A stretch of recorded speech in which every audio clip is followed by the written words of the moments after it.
started. Just for lay of the land here, we'll have a quick briefing for the members of the media, followed by we'll take a few questions.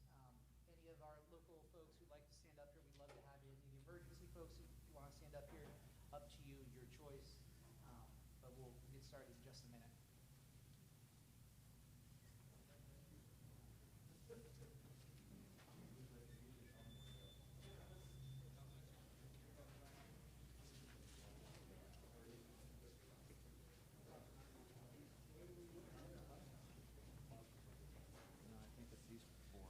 Those four, and then everyone else is kind of in a semicircle behind them.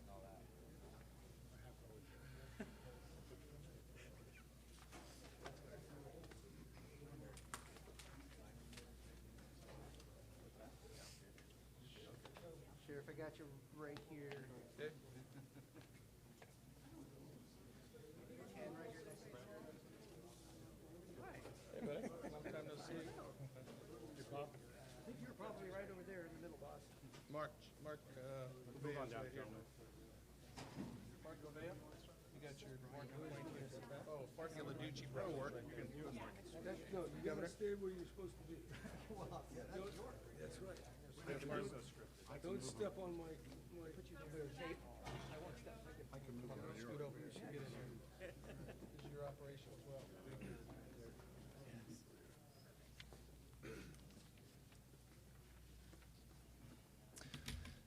Good afternoon. My name is Jonathan Cox, Battalion Chief with CAL FIRE. This is the August 4th Carr incident press briefing. Just a few housekeeping items to begin. If everybody could silence your cell phones and pagers. If you have any sidebar conversations, please take them outside.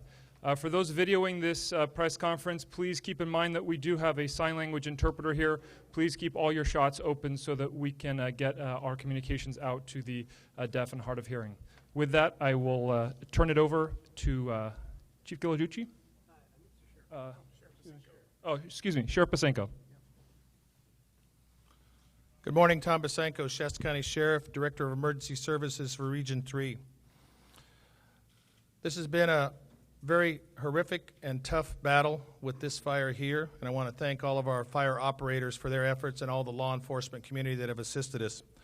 We've working closely with the fire crews in the Unified Command, and also we have stood up in an emergency operations centers to work closely with them. We have also reached out for law enforcement mutual aid, and I want to thank all the local agencies such as Reading Police Department, Anderson Police Department, and our other operators, but especially California Highway Patrol, who has brought officers from the Bay Area north to help us out with roadblocks and patrols in the evacuation areas and to help reduce crime over the last few days and weeks as we've battled this fire. We've also enlisted the assistance of the California National Guard, who was with us right away, and they brought in soldiers to assist us and in support both with the roadblocks and in other assistance as well, and they've been a big help. We've main thing for law enforcement, we're responsible for evacuations, security, and road closures. We have made a number of arrests over the last couple of weeks as well with for looting, burglary, being in an evacuated area, and then also for other arrests that probably prevented theft crimes as well. Our District Attorney, Stephanie Bridget, is looking into these cases and will fully prosecute them as much as possibly she can, and then also she will be investigating fraud and price gouging if that occurs. We've displaced nearly 40,000 plus people. There's been about 1,300 plus homes that have been destroyed, but on the good part, we've repopulated many areas and got people back into their homes as quickly as possible. And this has been the largest and most destructive fire in Shasta County history, and I believe about the 6th in California. We declared a local emergency early on, and this was a very fast-moving fire, but due to the fast action with law enforcement and our fire folks, I know that lives were saved. I'd like to thank the California State Office of Emergency Services, who has been here from the beginning with us as well, and most importantly, our governor of the great state of California, who after the local emergency assisted us by declaring a governor's declaration for a state of emergency for Shasta County and some other counties in California. The governor's office also reached out and got some federal assistance early on, and will still be moving forward with future federal assistance. We've stood up a local assistance center to help our citizens as we move forward towards the firefighting stage and assisting in repopulation and recovery for our citizens. We're working very hard to open up the remaining areas. I'm glad to say that now the city of Reading has all the areas open and has been repopulated, and we're working in some of those more difficult areas of the county to get people back in. The key thing is safety, and I want to thank all of our citizens for their patience and understanding as we work through this very difficult time. I'm very, very proud of the men and women of our firefighting crews that have been out there battling this fire, sometimes up for many, many hours, 48 or more, and also our law enforcement partners that have been here with us, assisting in evacuations and security patrols to help our citizens and our communities. My heart and my prayers go out to those that have lost loved ones or have lost their homes. But we'll be working through this in the weeks, months, and years to come, that this fire has definitely, we have been forged by fire, coming together as a community. Now we'll be here for you now and in the future. At this time, I'd like to introduce my friend and colleague, Director Ghilarducci of the State Office of Emergency Services. Thank you, Sheriff. Mark Ghilarducci, Director, Governor's Office of Emergency Services. Well, first of all, this has been a very challenging event, as we all know, and we're very grateful for those here locally who have taken the time to meet with us today and provide the most current update of the situation. I want you to know that our thoughts and prayers continue to be with all those who have suffered losses during this wildfire, and we're going to keep them in our thoughts and prayers, and they're the primary focus that we're going to focus on as we continue on with the recovery effort. Our number one priority moving forward is that we're going to continue to do everything we can to help this community respond and then recover, and make sure that we can get Shasta County back up and fully operational again. To that end, our State Operations Center remains fully activated 24/7, as well as our regional operations centers. We really do have an all-hands-on deck with all state agencies engaged under the governor's direction on the state of emergency. We also continue to coordinate with our federal partners, the Federal Emergency Management and the Department of Homeland Security, and FEMA being here with us today, the Regional Administrator, Bob Fenton, and we'll continue to work with our federal partners. And we continue throughout, not just here on the Carr fire, but throughout the state, to dispatch thousands of firefighters, law enforcement, emergency management personnel from across California, and in actuality across the country. We've got a number of states from throughout the United States, both neighboring states and as far away as the East Coast, New Jersey and Maryland, who have sent assistance here to California. Actually 16 states in all, as well as 2 countries, Australia and New Zealand, who have dispatched firefighters. So we're going to continue to work through on that, and the sheriff mentioned that we have already worked with the county to open a local assistance center. Even as the fires continue to burn, we will be transitioning into the recovery effort, both helping those individuals who have lost their homes, as well as the county in their infrastructure rebuilding. And in fact, we've already been working with the county on beginning debris removal operations in the next steps for those folks, removing hazardous materials and beginning that debris cleanup. Please know that OES will, and all the leaders you see behind me, will continue to be engaged through the long run, even after the fire is extinguished, to help the community recover. Again, our thoughts and prayers continue to be with everyone impacted by the wildfires. Now I'd like to turn it over to Director Ken Pemlott from CAL FIRE. Thank you, Director Ghilarducci. Good morning. Yes, as been said here already, this has been a challenging and deadly fire season. Just in the month of July, 4 firefighters perished fighting the fires in California. Many civilians and members of the public have been put at risk, injured, and a number of fatalities. Fire season is really just beginning. What seems like we should be in the peak of fire season historically is really now the kind of conditions we're seeing really at the beginning. As Director Ghilarducci said, we have fire season right now going on across the entire western and southern United States. Over 28,000 firefighters are deployed nationally. Over 14,000 of those firefighters are committed right here in California. Since the beginning of this siege, probably 3 weeks ago or so, we have burned over 450,000 acres.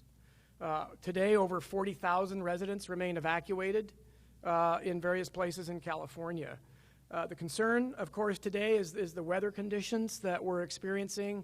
Throughout the rest of today and this evening, we're looking at red flag fire weather warnings across much of Northern California, and that's for low humidities, strong onshore coastal winds. The Carr fire here has been making significant efforts towards strengthening containment lines and shoring up portions of the fire that are most at risk. This morning, the fire is 141,825 acres and 41% contained. And every percentage of containment that goes up is hard fought by every firefighter out on the fire line.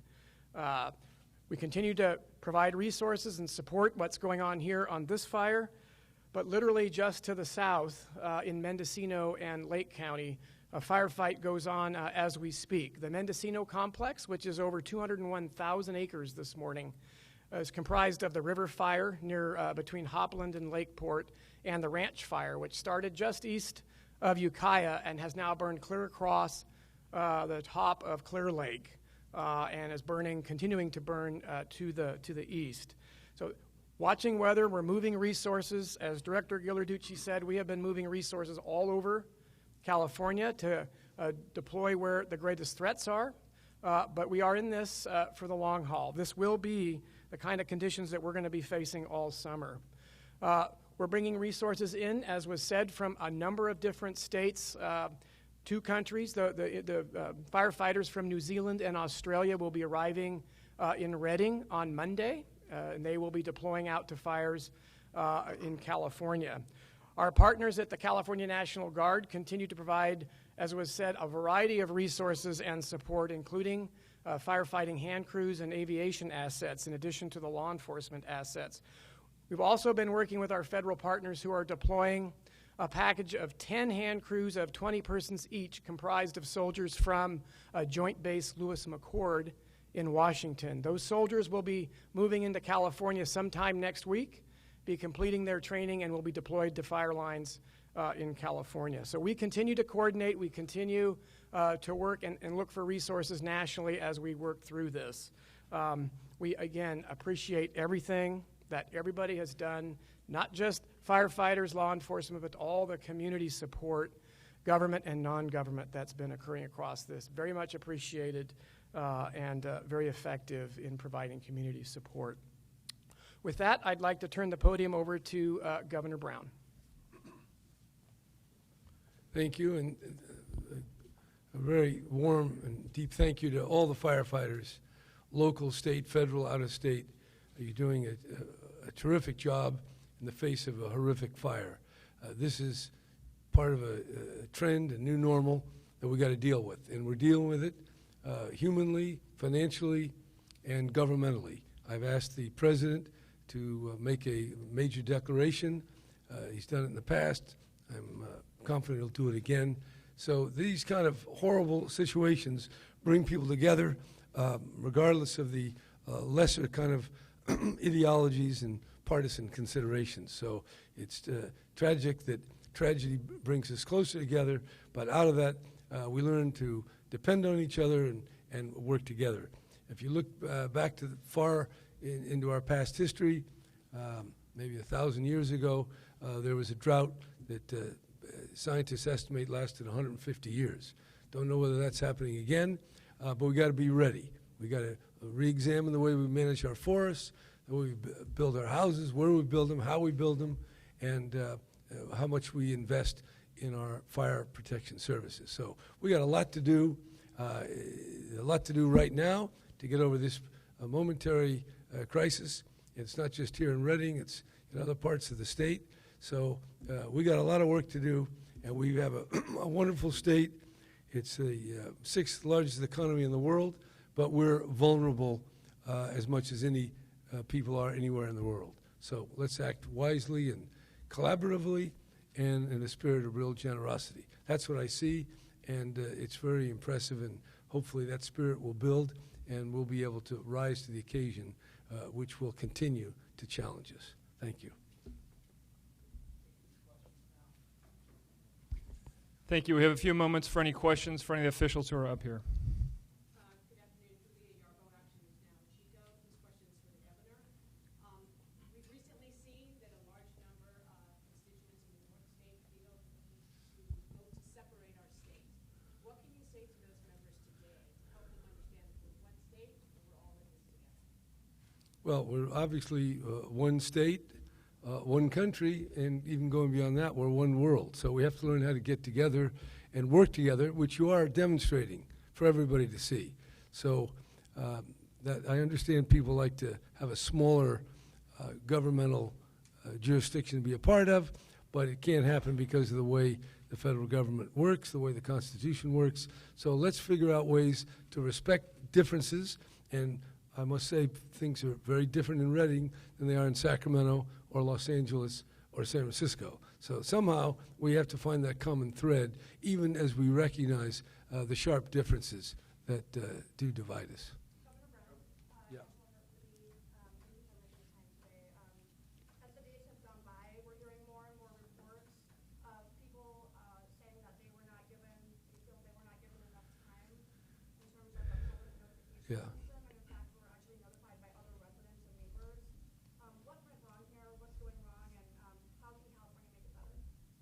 Well, you're assuming something went wrong. Life has its tragedies. We have fires, we have floods, we have mudslides, we have many other things, and here we just had a fire tornado. So things are going to happen, and we don't know everything. We're pretty smart, we're pretty rich, but relative to nature and its complexities, we're all students, and we have to learn. So people also have to rely on themselves. There's only so many government personnel, and I think we want to construct the best systems of alert that we can, and where it breaks down, we'll learn, we'll do better. But I think the local police and fire have done a hell of a job, and neighbors have a role, because we're not all just dependents on government. We're free American citizens, and we take action. And that's what people do, particularly in this part of California, and that's all to the good. So, yeah, where you can identify errors, we'll correct them. But whatever it is, it's going to be different. This fire was different than any other fire. And the fire next year or next month, that'll be different too. So we have to learn as we go. And I don't think it's good to focus on who screwed up. It's rather how we can collaboratively and cooperatively get the job done and help each other. Yeah. What? There's legislation right now being talked about opting out of a statewide alert system rather than opting in. What are your thoughts on that? I'd be glad to look at it. I think we do need the best alert system we can get, and that's what I would help the legislature achieve. So opt in, opt out, I don't know that one, but who's the bill by? McGuire. Well, where is McGuire? Wasn't he supposed to be around here? Well, when McGuire shows up, we'll ask him about it. Yeah. Well, we'll see. We have the request in.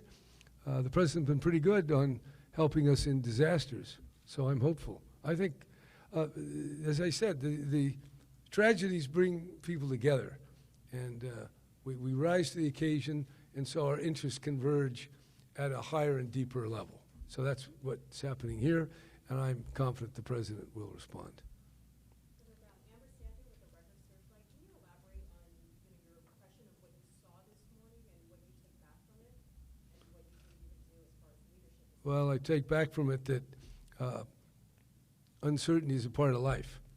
And obviously when I see one house burned down, another house not, when I hear about the fire tornado that moves at 140 miles an hour, and they never saw that before, then I think to myself, what's the next one that will be new? So we have to really invest and train and prepare and find ways that we can all help each other through difficult times. I mean, I'm the one, I know I don't like to scare people, but I always want to say we got tough times ahead, and no matter how comfortable you feel or how everything looks good, the part of wisdom is to be ready for what we don't know. And that's I was here at a sheriff's meeting not too long ago. We'll take two more Governor questions. Brown, Two more. Chairman of Reading and Trias, Jack Carr Jr. I know last year at our annual meeting. By the way, I just want to say, this has a special place in my heart. I came to the Reading Searchlight on my honeymoon, which my wife is still irritated by. But the politician in me couldn't help it. Last year you passed a law saying that our tribal IDs and everything were acceptable for notaries Yeah. and everything. And when our tribal members present theirs to get back into our areas, they're not being accepted by the fire staff or anything. So if you could maybe get a Good. message to the state people that our tribal IDs are acceptable forms of identification. We shouldn't be treated as second-class citizens. Okay. Of our own country.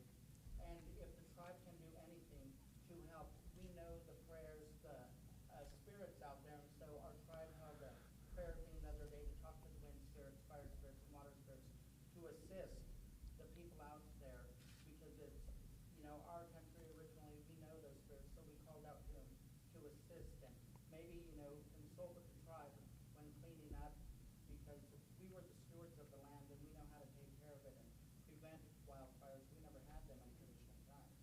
Well, there were a lot of wildfires, but there was only a few 100,000 people. So the last 100 years, we were embarked on an absolutely unprecedented experiment. Can 40 million people with 32 million vehicles running on fossil fuels find happiness? And that's an open question. One more question. Joe Serno with the LA Times.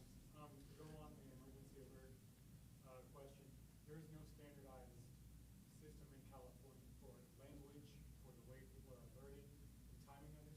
Do you see a need for that? And if so, what kind of shape do you see that? Well, that's something I'd be glad to look into. I mean, everything's standardized, centralized. We are a very diverse state. We have over 400 cities. We have 58 counties. We have countless fire districts. And we have our 911 system that we're seeking to upgrade. So there's a lot of things we're doing, and we can always do more. And given the rising threats on the changing of the weather, and the climate, we're going to have to do more. So I think your point is well taken, and we're on it. We got a few more weeks of legislation, and it might be a good time. We have some very important legislators here, and I'm sure they're listening, and we'll have several bills on my desk before they get out of town. Thank you, everyone. We're going to get going. We'll do pull aside with some of the other leaders. Governor Brown has to go. Thank you for your time today. Thank you.